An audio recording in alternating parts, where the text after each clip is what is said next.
Assalamualaikum warahmatullahi wabarakatuh. Salam sejahtera untuk kita semua.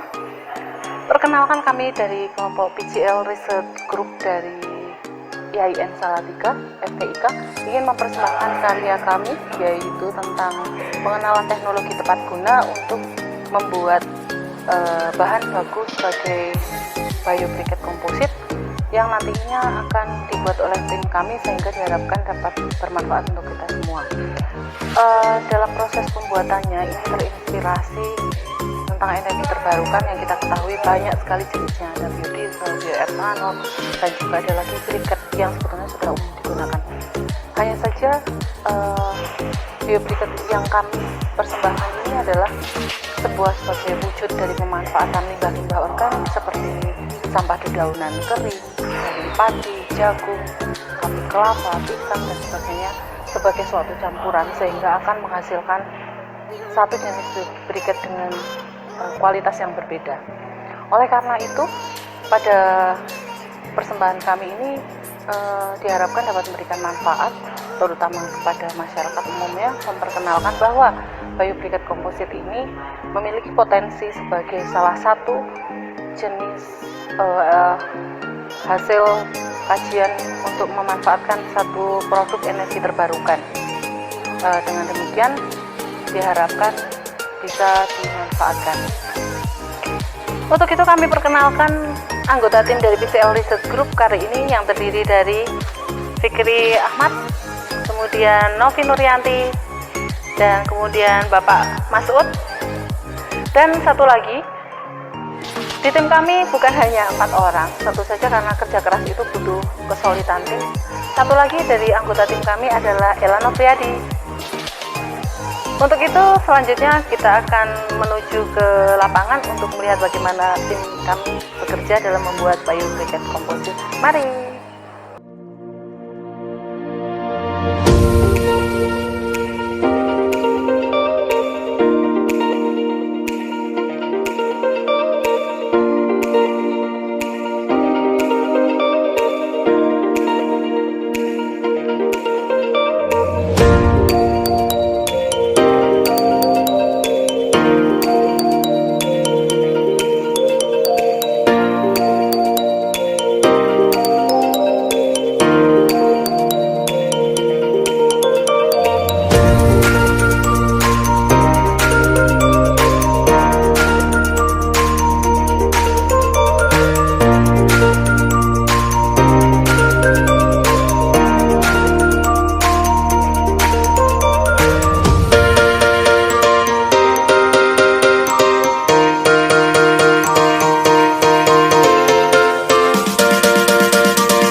Kita sudah sampai ke lokasi, yaitu di area persawahan di sekitaran kota Salatiga, dan kita ketemu dengan para petani yang sedang melaksanakan panenannya. Untuk itu kita terutama dari tim kami akan melaksanakan wawancara dengan para petani. Nun sewu Ibu, keparingan asma Ibu sinten? Ibu Paimah. Ibu niki kula badhe ngawontenaken wawancara sekedhik terkait kalih panenan Ibu wonten mriki. Nuwun sewu, kula mewakili lho. Nggih, nuwun sewu niki kula butuh informasi. Setunggal tahun niku Ibu panene ping pinten nggih? Ping kalih. Ping kalih, nggih. Terus niku pohone damen nggih, istilahipun damen nggih. Damene niku kinten-kinten sak badane panen niku kagem napa Ibu? Wonten tiang rumput nggih damel pakan sapi kebu ngeten. Oh, ngeten. Nah, mboten dingge nggih dibakar damel rabuke teng sabin. Oh, ngeten. Menawi mboten dipendhet tiang kagem rabuk rabuk, kagem makanan hewan, piaraan, terus kagem rabuk dibakar nggih. Nggih, nuwun sewu Ibu. Menawi wonten griya menika Ibu nek masak ngagem gas napa kayu napa gas nggih? Gas. Sejak kapan Ibu? Tahun pinten nggih. Nggih. Nggih, sejak pembagian Oh, niku sejak lho. pembagian dari pemerintah nika nggih. Nggih. Lah niki kula saking IAIN Salatiga gadah produk namanipun BioBriket. Kinten-kinten Ibu pun nate mireng napa dereng produk Dereng. BioBriket niku? Nggih nembe sakniki. Oh, nembe sakniki. Nggih. Lah Alhamdulillah kita sudah selesai melakukan wawancara dengan petani. Dari hasil wawancara tersebut dapat kita ketahui bahwa ternyata panen dilaksanakan setiap 2 kali dalam 1 tahun ini. Terus kemudian para petani juga belum pernah mendengar yang namanya briket, oleh karena itu kita perlu mensosialisasikan tentang penggunaan briket. Dan juga ternyata hasil panen damen, kalau dalam bahasa Jawa itu mereka gunakan untuk pakan ternak saja, seperti pada umumnya limbah organik, dan juga dibakar seperti biasa.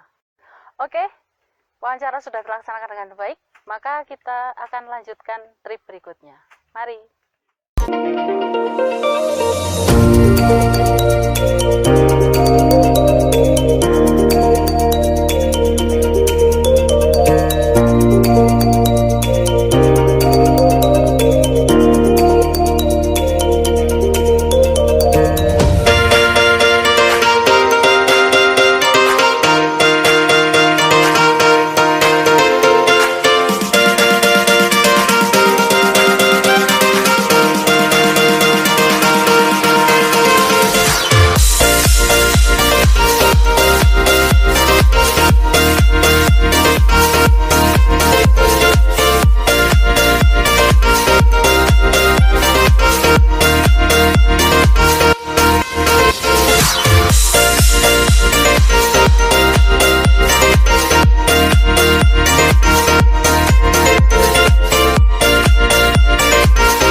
Nah, kali ini kita langsung berada di home industri yang cukup populer di Salatiga, yang menjadi pusat oleh-oleh di Salatiga.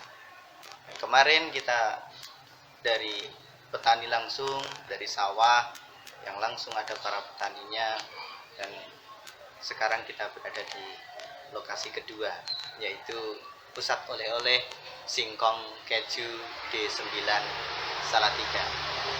Kesempatan kali ini kami dari tim PCL langsung menghadirkan narasumber yang berada di sebelah saya ini.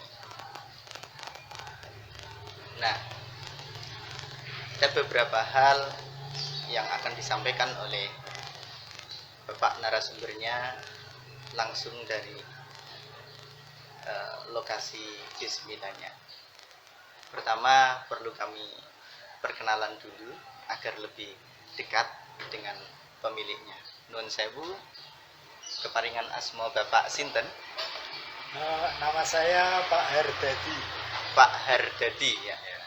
Kita langsung wawancara dengan Bapak Herdadi ya. Bapak Herdadi asli Salatiga? Saya kelahiran Sragen. Kelahiran Sragen 1971. ya. Nyonya Salatiga? Iya. Alhamdulillah. Putra berapa Bapak? Saya 3. 3. Alhamdulillah. Nah, di Salatiga sudah berapa lama Bapak? Saya di Salatiga mulai tahun 90. Mulai tahun 90. Apakah Bapak sejak tahun 90 itu langsung mendirikan singkong keju ini, atau didirikan sejak tahun berapa Bapak? Kalau untuk singkong keju ini mulai berdiri di tahun 2009. 2009 akhir lebih tepatnya. Nah, tahun 2009 akhir, artinya singkong keju ini kurang lebih 11 tahun ya, Ya. 11 tahunan. Dan alhamdulillah ini sudah terkenal ya, bahkan menjadi pusat oleh-oleh. Kalau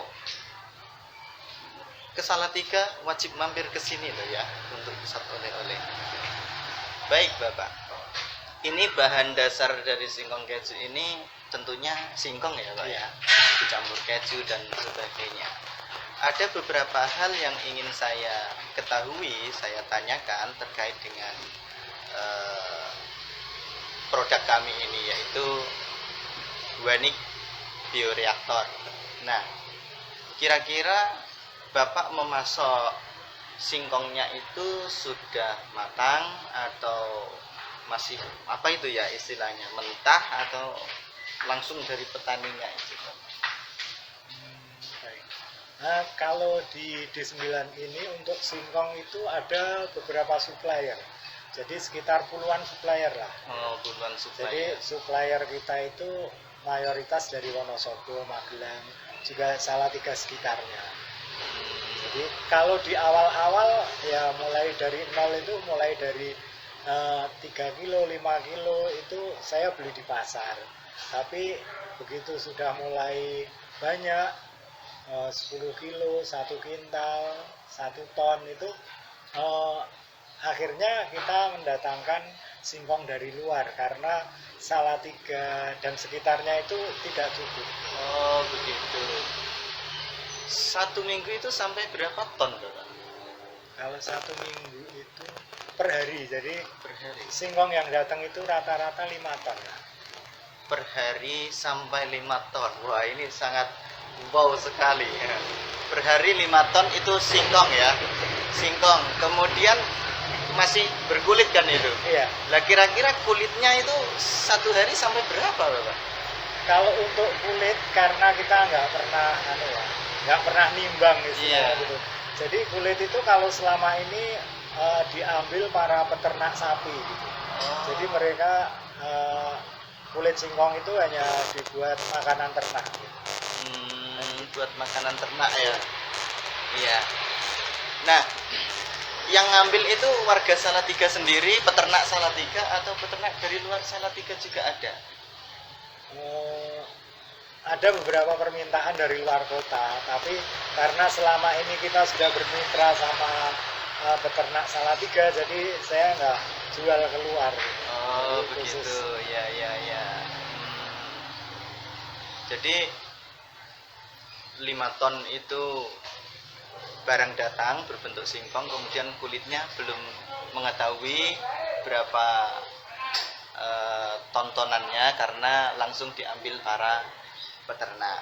Nah, kira-kira Bapak, ini kami ada produk, ada alat, yaitu Wanik Bioreaktor yang kami hadirkan, yang kami ciptakan, itu bisa mengolah bahan daun kering, limbah-limbah sampah, kulit-kulit pisang atau kulit ketela dan sebagainya.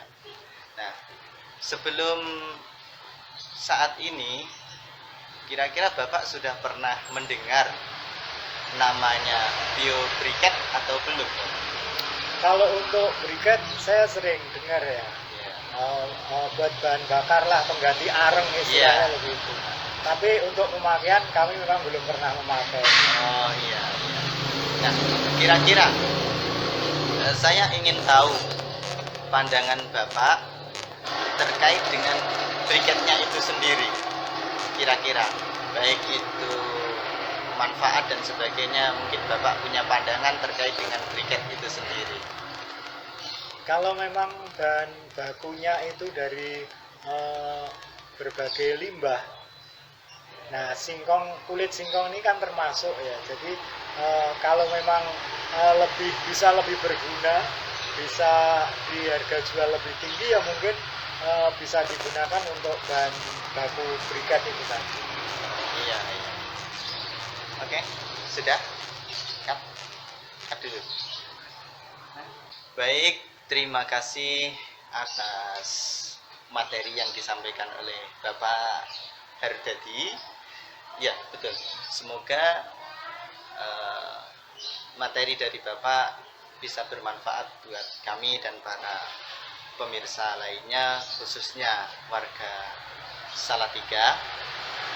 Kami dari tim mengucapkan terima kasih yang sebanyak-banyaknya atas kesediaan Bapak menemani tim kami ini. Cukup itu dari saya, sekian, salam.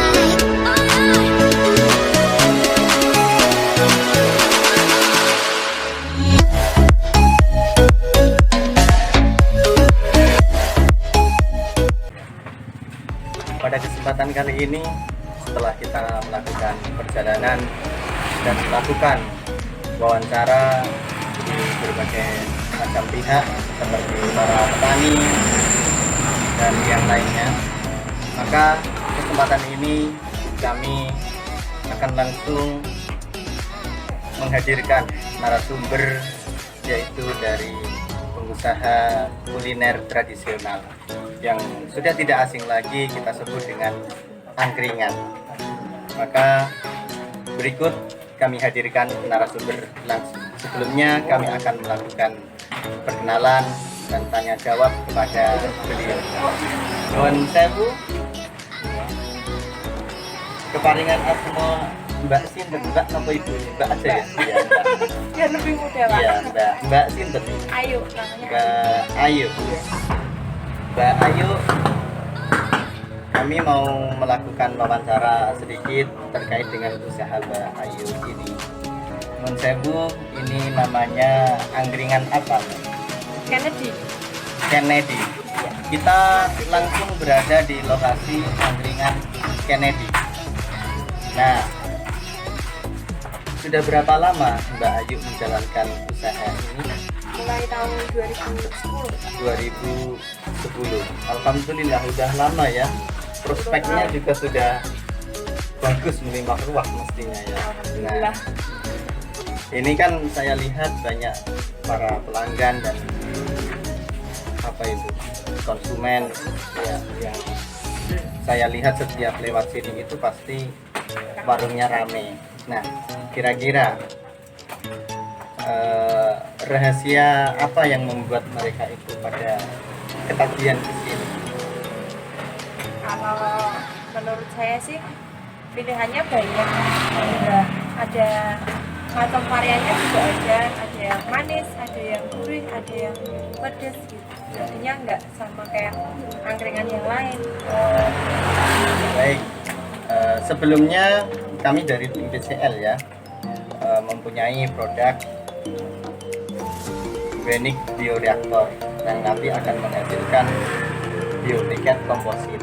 Nah, saya mau tahu kira-kira Mbak Ayu ini sudah pernah dengar namanya biobriket atau belum?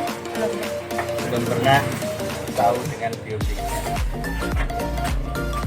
Tapi saya lihat dari segi pemasakannya, pembakarannya itu kemarin menggunakan biobriket. Iya. Ya. Nah, sudah berapa lama itu menggunakan biobriket?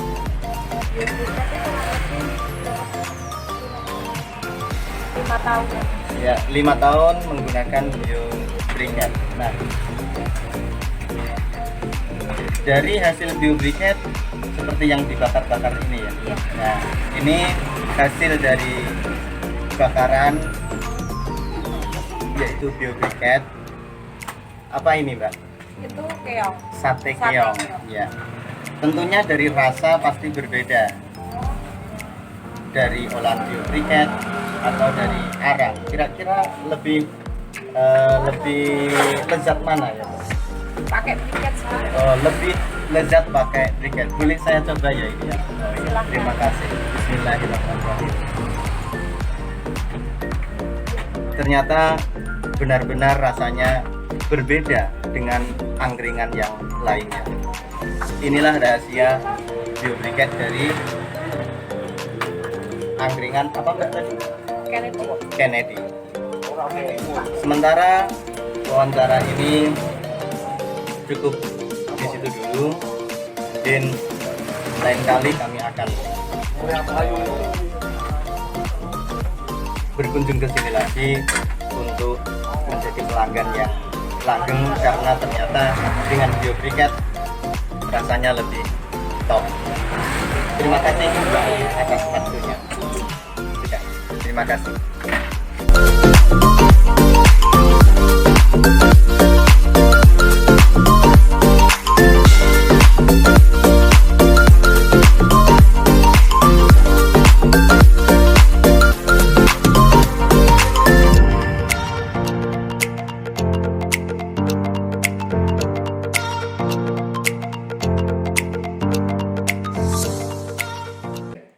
Baiklah, saya akan menyampaikan beberapa hal yang membedakan dengan hasil briket yang lainnya.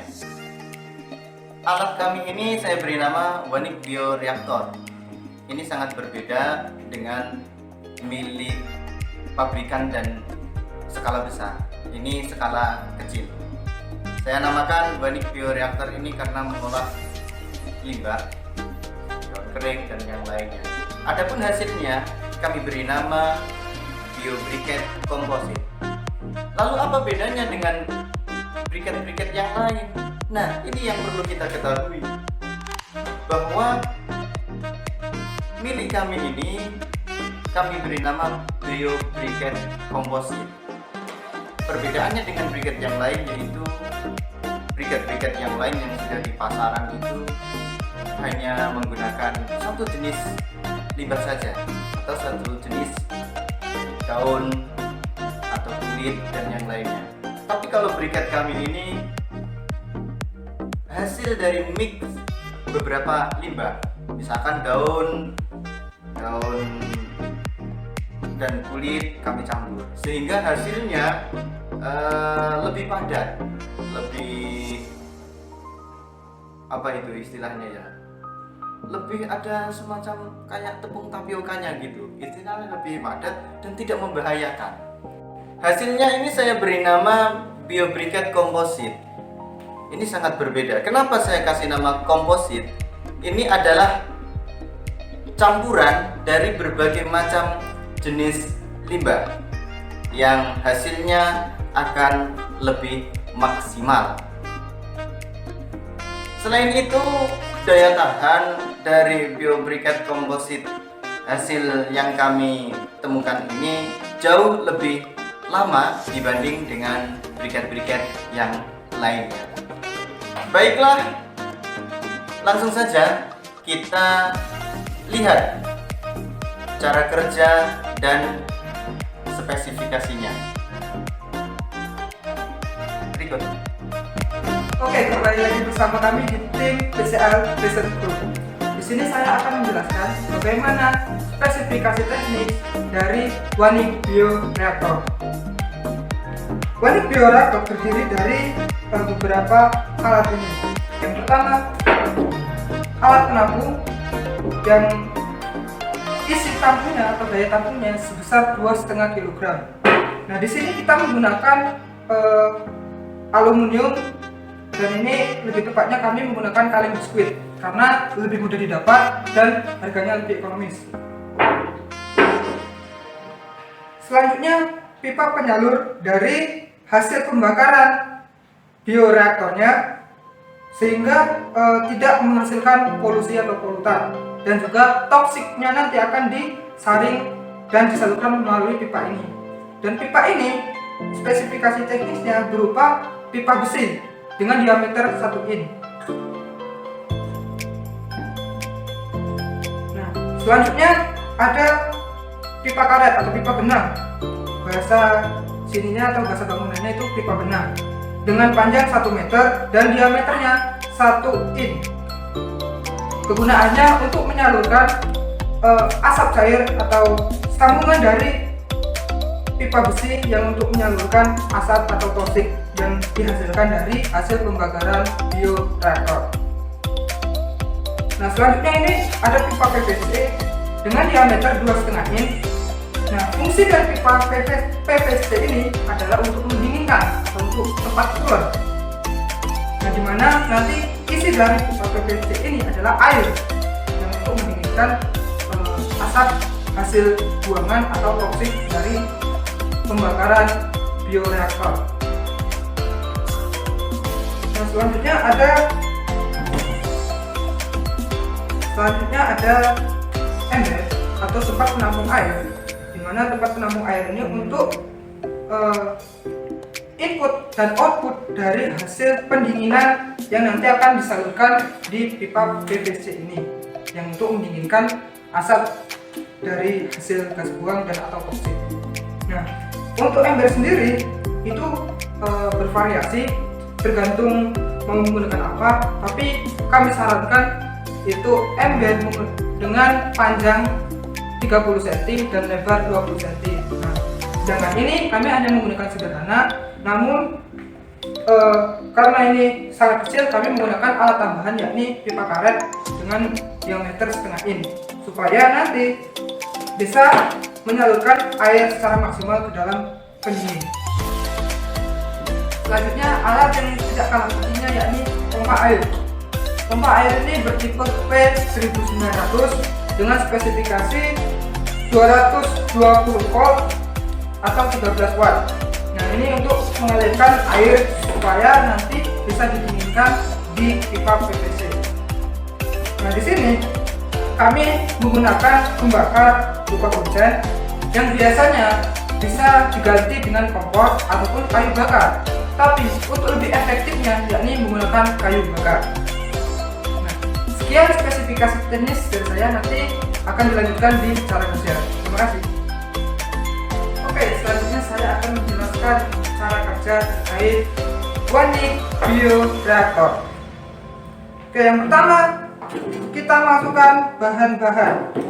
Nah, bahan-bahannya ini bisa berupa limbah organik, limbah organik asalkan sudah dalam kondisi kering. Ini contohnya ada daun pisang, kita masukkan. Dan yang kedua ada tangkai padi dan daun padi, kita masukkan.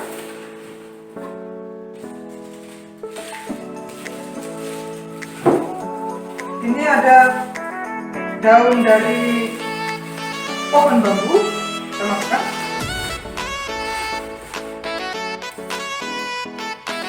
Selanjutnya ada dedaunan yang ada di sekitar rumah atau di taman-taman kebanyakan, kita masukkan.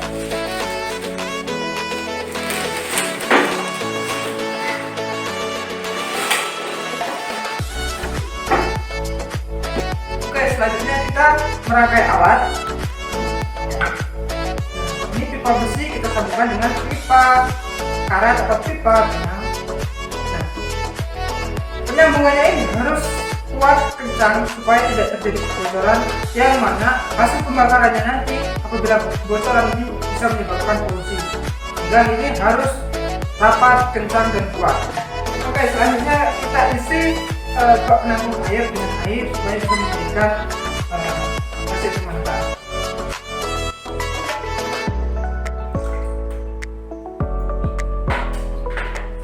Oke, selanjutnya kita tutup bak penampung.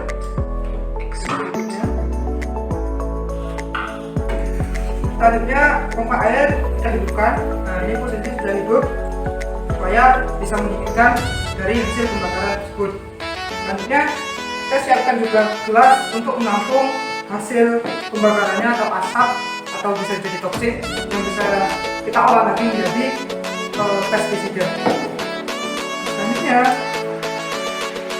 kita lakukan pembakaran.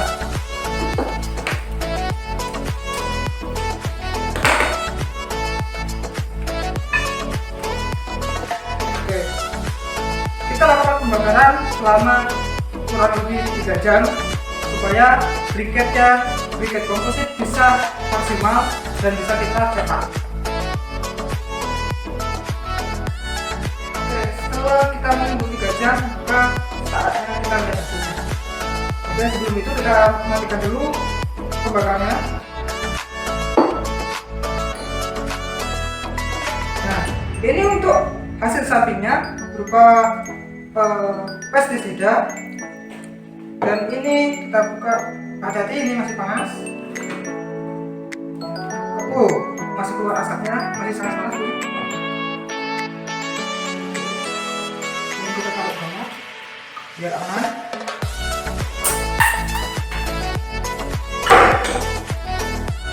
Selanjutnya kita lihat hasil bioreaktornya.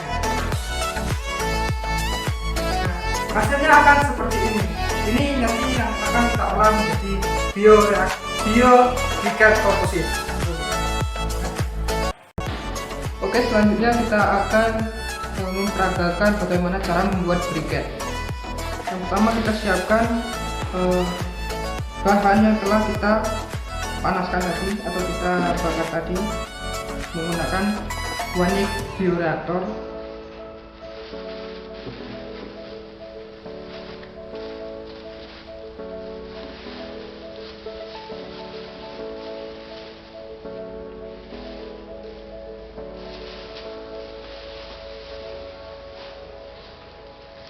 Selanjutnya kita tambahkan sedikit pati, sekitar 20% dari jumlah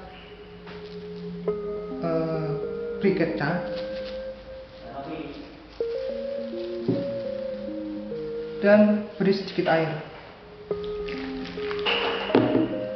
Lalu aduk sampai bisa dicetak. Oke, ini sedikit kurang.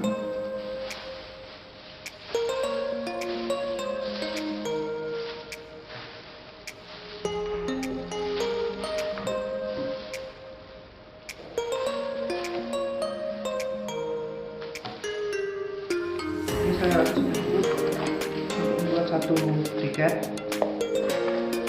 Ini kita aduk sampai benar-benar pati, air, dan briketnya itu bercampur merata sehingga nanti bisa dicetak.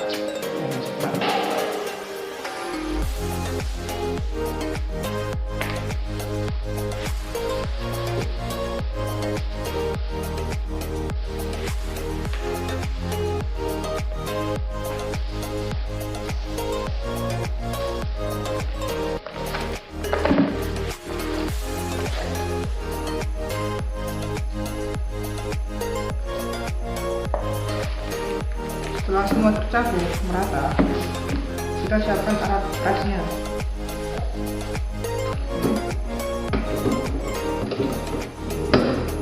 Setelah itu masukkan bahan yang sudah tercampur merata ke dalamnya.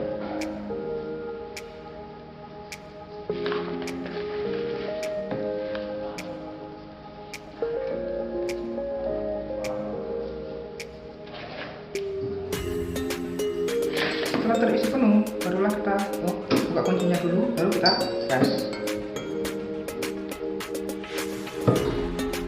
Setelah padat, kita keluarkan briketnya.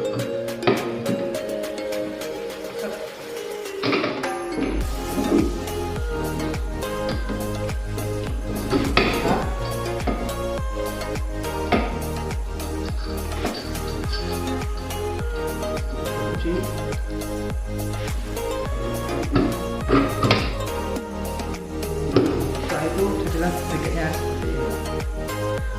Oke, demikian. Nah, setelah itu kita lanjut ke tahap berikutnya.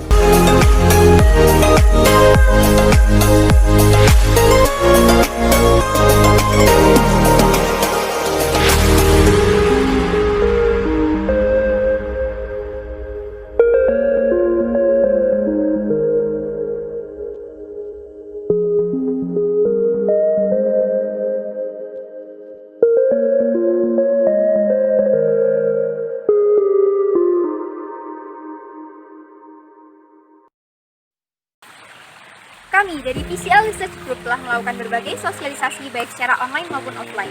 Adapun sosialisasi kami secara online yaitu dengan memanfaatkan sosial media seperti Instagram, Facebook, dan lain-lain. Nah, berikut adalah dokumentasi kami mengenai sosialisasi yang telah kami lakukan. Di sini terlihat jelas bahwasanya para customer merasa sangat puas dengan produk yang telah kami ciptakan.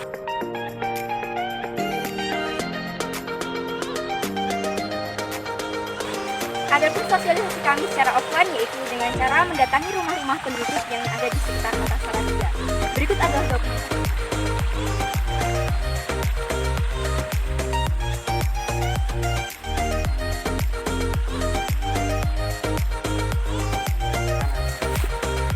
Demikianlah bentuk sosialisasi kami berkaitan dengan produk Wanik Bioreaktor dan Biobriket Komposit.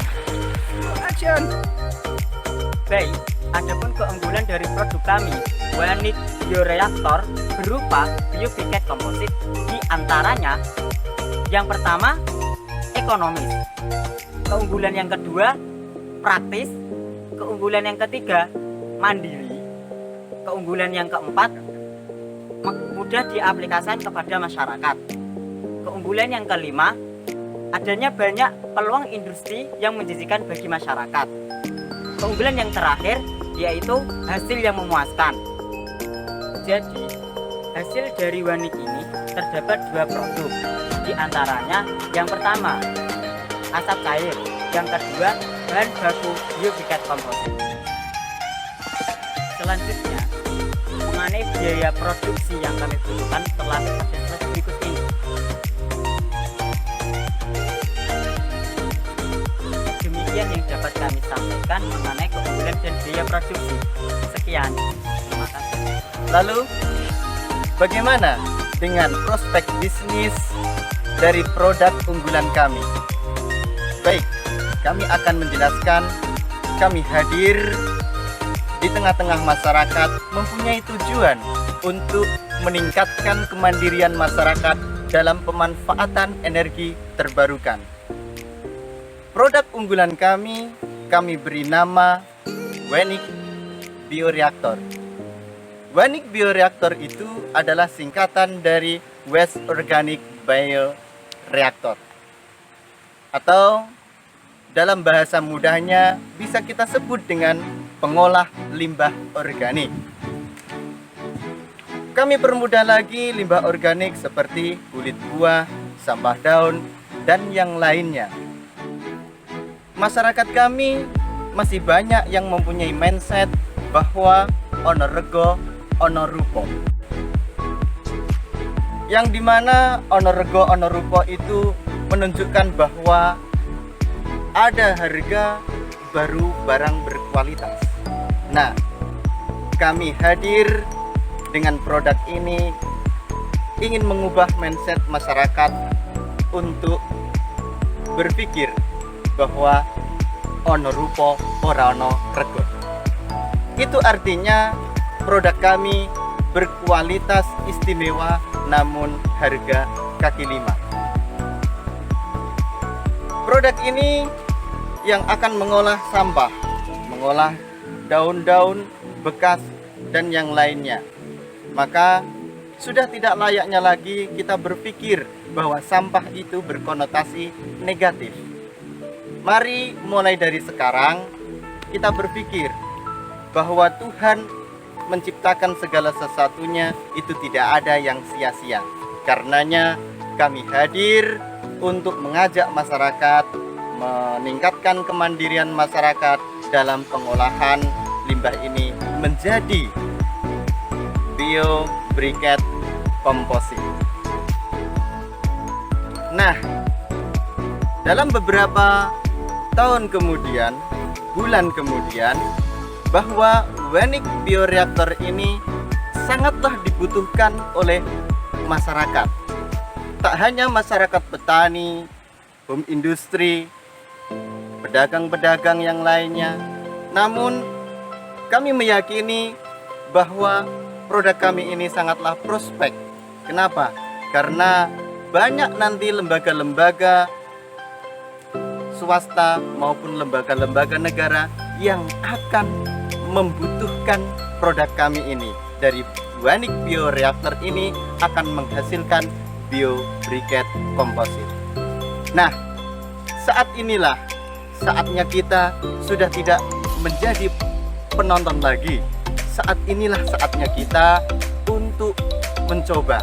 Saatnya kita untuk menjadi ayat yang akan ditonton oleh orang lain tentang kesuksesan kita, termasuk dalam penggunaan Buanik Bioreaktor ini. Sekian, terima kasih.